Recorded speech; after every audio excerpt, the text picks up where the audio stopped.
Derek, you have said that the restaurant industry is going to need a miracle. What would a miracle look like?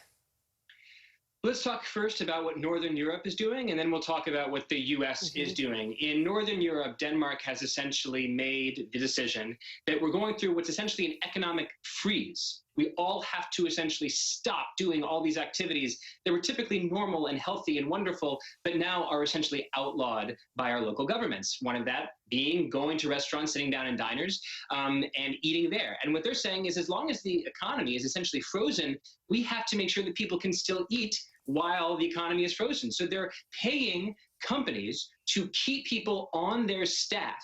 And then they're essentially allowing these companies to continue paying their staff for the next 3 months, after which time they're going to reevaluate the situation. They're freezing the economy and paying everybody.